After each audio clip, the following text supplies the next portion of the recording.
Selamat pagi, suster, bapak, ibu guru, dan anak-anak kami sekalian. Selamat bertemu kembali dalam renungan kita hari Jumat tanggal 19 Agustus tahun 2020. Pada pagi hari ini kita akan merenungkan satu tema yang sangat menarik sekali, yaitu tentang kasih. Baik, sebelum kita mulai, mari kita membuat tanda salib. Dalam nama Bapa dan Putra dan Roh Kudus. Amin.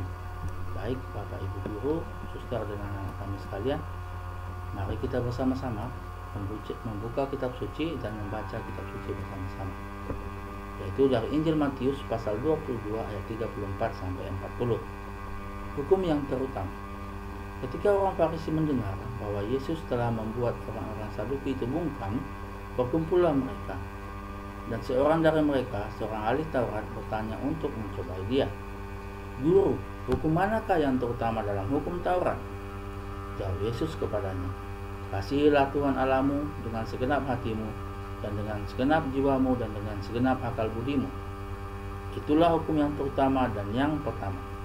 Dan hukum yang kedua yang sama dengan itu ialah, kasihilah sesamamu manusia seperti dirimu sendiri. Pada kedua hukum inilah tergantung seluruh hukum Taurat dan kitab para nabi." Baik, suster, bapak, ibu guru, dan anak-anak kami sekalian, mengasihi Allah bukanlah hal yang tidak biasa kita lakukan setiap hari.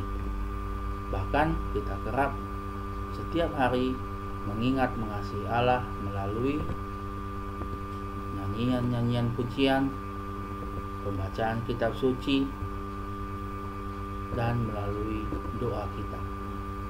Inilah cara-cara yang kita lakukan untuk mengasihi, mendalami, mengenal Allah lebih dalam lagi. Kegiatan-kegiatan gereja keagamaan kita lakukan bersama-sama. Nah, bagi Yesus ini tidak cukup. Ya, ini tidak cukup. Memang yang terutama adalah mengasihi Allah dengan segenap hati, dengan segenap akal budi. Tetapi Yesus menggenapi semua, menyempurnakan semua dengan satu hukum, yaitu hukum kasih. Ya. Bagi Yesus tidak cukup. Apa yang harus digenapi? Yaitu hukum kasih. Kasihilah sesamamu manusia seperti dirimu sendiri. Inilah hukum yang diberikan oleh Yesus untuk menggenapi hukum Taurat, di mana kita mengasihi Allah dengan segenap hati kita. Sekarang kita harus mengasihi sesama kita dengan segenap diri kita juga. Seperti kita mengasihi kita, demikian kita mengasihi sesama kita. Seorang teladan cinta kasih sering saya kutip dalam cerita saya juga, yaitu tentang kasih itu, yaitu Suster Teresa dari Kalkuta. Ya, ini adalah teladan cinta kasih. Dia total memberikan semuanya dari dalam hidupnya. Ya, tidak membeda-bedakan. Bahkan dia memeluk dalam kehangatan cinta kasihnya, memberikan kepada sesama. Yesus sendiri mengajarkan Yesus sendiri kepada sesama.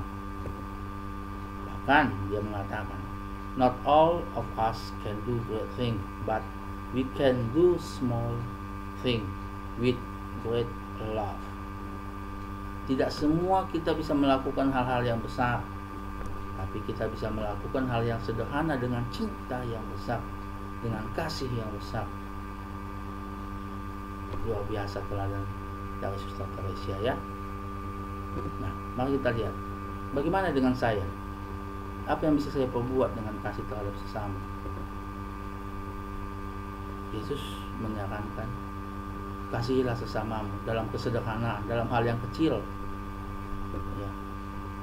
Dalam hal yang kecil, kasihilah sesamamu. Tidak usah mengharapkan keajaiban, menyembuhkan, ya, mukjizat, tidak. Tapi dalam hal yang sederhana, memberi pakaian kepada yang telanjang, memberi minum kepada yang haus, memberi makan kepada yang lapar, mengunjungi orang sakit, mengunjungi orang yang dipenjara, merawat orang yang meninggal. Itu adalah anjuran-anjuran gereja Katolik seharusnya kepada kita umat Katolik, ya. Nah, ini seperti gambar ini adalah contoh sikap yang sederhana, kasih terhadap sesama. Melepas sepatu, memberikan kepada orang yang lebih membutuhkan. Kesederhanaan. Kasih timbul dari kesederhanaan. Ya, kasih Allah dalam hati kita mendorong kita untuk memiliki hati yang peduli kepada orang lain. Allah yang sudah mengasihi kita memampukan kita untuk mengasihi orang lain. Karena kasih Allah ada dalam diri kita, maka kita mampu mengasihi orang lain. Dan di dalam itu semua, jika kita mampu mengasihi orang lain, maka akan terciptalah persaudaraan yang satu, yang padu untuk kita semua. Untuk anak-anak kami juga di sekolah, kasihilah temanmu, ya, berikan bantuan kepada teman yang membutuhkan. Dalam masa pandemi ini juga, kepada saudara-saudara kita yang membutuhkan, saling mendoakan, itu sudah bentuk dari kasih. Oke. Nah, ketika kita menemukan kasih dalam diri sesama, maka kita akan menjadi satu dalam cinta kasih dengan Kristus, dan kita akan tersenyum bersama dengan Yesus. Baik, Bapak Ibu, Guru, Suster, dan anak-anak kami sekalian, inilah tema yang kita angkat, yang saya angkat pada pagi hari ini untuk kita renungkan bersama, di mana kasih dapat memberikan segalanya yang terbaik, kasih membuka semua sekat-sekat, dan kasih menyatukan kita semua dalam cinta kasih Yesus. Demikian renungan saya pada pagi hari ini.